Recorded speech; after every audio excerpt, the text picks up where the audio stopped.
नमस्कार, welcome to online classes of Adarsh Shikshan Sansthan. पिछले video में हमने the summit within chapter start किया था, जिसमें हमने पढ़ा कि एचपीएस आहलूवालिया अपने एवरेस्ट विजय के अभियान के बारे में बताते हैं और साथ ही वो ये भी बताते हैं कि एवरेस्ट की ऊंचाई से ज़्यादा मुश्किल है मन की ऊंचाई तक पहुंचना। आगे का भाग है वो इस पार्ट में पढ़ेंगे। Let's begin. Even when getting down from the summit, once the physical exhaustion had gone, I began asking myself the question why I had climbed Everest.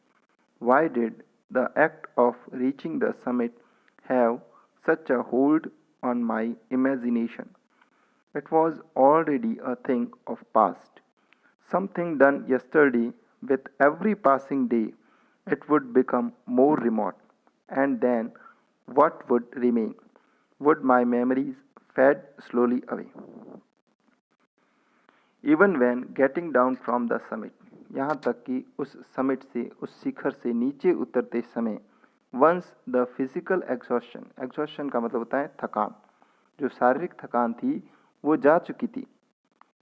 I began asking myself the question why I had climbed Everest, और मैंने अपने आप से ये प्रश्न पूछना शुरू किया कि मैं एवरेस्ट पर क्यों चढ़ा। Why did the act of reaching the summit have such a hold on my imagination? और क्यों उस समिट, उस शिखर पर पहुंचने का जो एक्ट था, जो कार्य था, उसने मेरी कल्पनाओं पर इतनी पकड़ क्यों बना रखी थी, अर्थात मेरी कल्पनाओं में बार बार एवरेस्ट पर चढ़ने की ही क्यों बातें आ रही थी। It was already a thing of the past, ये तो अब पास्ट की बात हो चुकी थी, अर्थात अब तो मैं एवरेस्ट पर चढ़ चुका था, ये तो पास्ट की बात है। समथिंग डन यस्टरडे, ऐसी चीज़ जो मैंने कल की थी। With every passing day it would become more remote, और प्रत्येक गुजरते हुए दिन के साथ में ये और ज़्यादा रिमोट होता जाएगा, और ज़्यादा क्षीण होती जाएगी, और ज़्यादा कम होता जाएगा। अर्थात प्रत्येक गुजरते हुए दिन के साथ में जो एवरेस्ट पर चढ़ने की बात है, जो कल्पना है, वो धीरे धीरे कम होती जाएगी। And then what would remain, और उसके बाद में क्या रहेगा? Would my memories fade slowly away. Fade away, fade away का मतलब होता है कमज़ोर होना या क्षीण हो जाना। अर्थात क्या ये जो मेरी यादें हैं, मेरी मेमोरीज हैं, वो धीरे धीरे कमज़ोर हो जाएगी, क्षीण हो जाएगी, और एक दिन ऐसा आएगा कि मैं इन बातों को भूल भी जाऊंगा। All these thoughts led me to question myself as to why people climb mountains. It is not easy to answer the question. The simplest answer would be, as others have said, because it is there. It presents great difficulties. Man takes delight in overcoming obstacles. The obstacles in climbing a mountain are physical. A climb to a summit means endurance, persistence, and willpower. The demonstration of these physical qualities is no doubt exhilarating, as it was for me also. All these thoughts, ये जो सारे विचार हैं, led me to question myself, इसने ये मेरे को एक प्रश्न की तरफ ले गए, और मैंने अपने आप से एक प्रश्न पूछा, why people climb mountains, कि लोग हैं पर्वतों पर क्यों चढ़ते हैं। It is not easy to answer the question, इस प्रश्न का उत्तर देना आसान नहीं है। The simplest answer would be, और जो सबसे सरल उत्तर होगा वो ये होगा, एज अदर्स हैव सेड, जैसा कि दूसरे लोग भी इस बात का उत्तर दे चुके हैं, बिकॉज इट इज़ देयर, क्योंकि ये वहाँ पर हैं, अर्थात ये पर्वत वहाँ पर हैं, इसलिए हम उसके ऊपर चढ़ते हैं। इट प्रेजेंट्स ग्रेट डिफ़िकल्टीज, और ये बहुत सी कठिनाइयों को प्रस्तुत करता है। Man takes delight in overcoming obstacles, और जो व्यक्ति हैं वो कठिनाइयों को हराने में डिलाइट महसूस करता है, खुशी महसूस करता है। The obstacles in climbing a mountain are physical, जो माउंटेन पर चढ़ने पर रुकावटें आती हैं वो सब शारीरिक हैं। A climb to a summit means endurance, persistence and will power. और किसी भी समिट, किसी भी शिखर पर चढ़ने का मतलब है सहनशीलता, दृढ़ता और इच्छा शक्ति। एंड्योरेंस, एंड्योरेंस का मतलब होता है सहनशीलता, परसिस्टेंस का मतलब होता है दृढ़ता एंड विल पावर का मतलब होता है इच्छा शक्ति। अर्थात किसी भी शिखर पर चढ़ने का मतलब है सहनशीलता, दृढ़ता और इच्छा शक्ति का मेल। अर्थात जब तक व्यक्ति में ये तीनों चीजें नहीं होती हैं वो किसी भी माउंटेन पर नहीं चढ़ सकता है।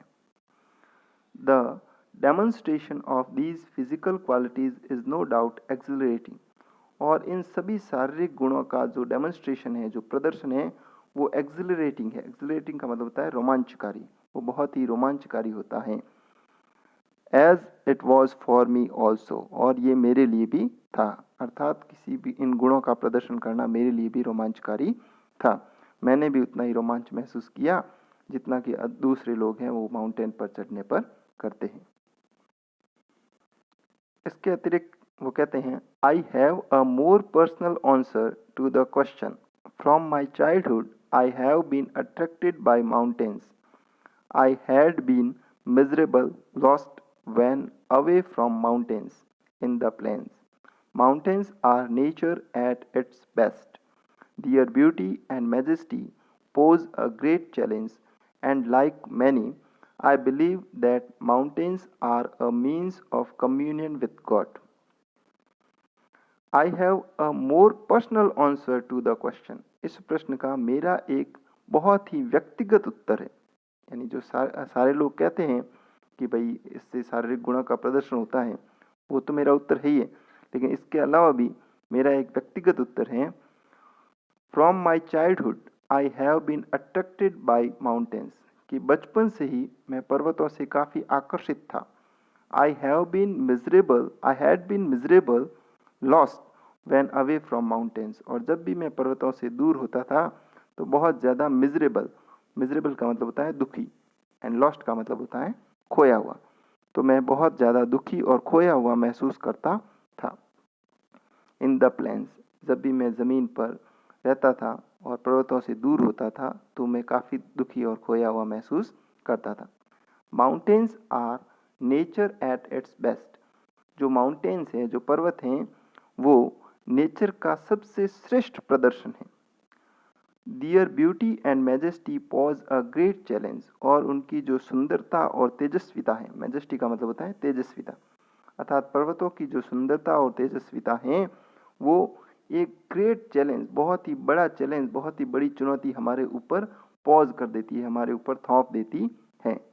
And like many I believe that mountains are a means of communion with God, और दूसरे लोगों की तरह मैं भी ये विश्वास करता हूँ कि माउंटेन्स जो हैं वो भगवान के साथ कम्युनियन करने का, भगवान के साथ समन्वय करने का अच्छा साधन है।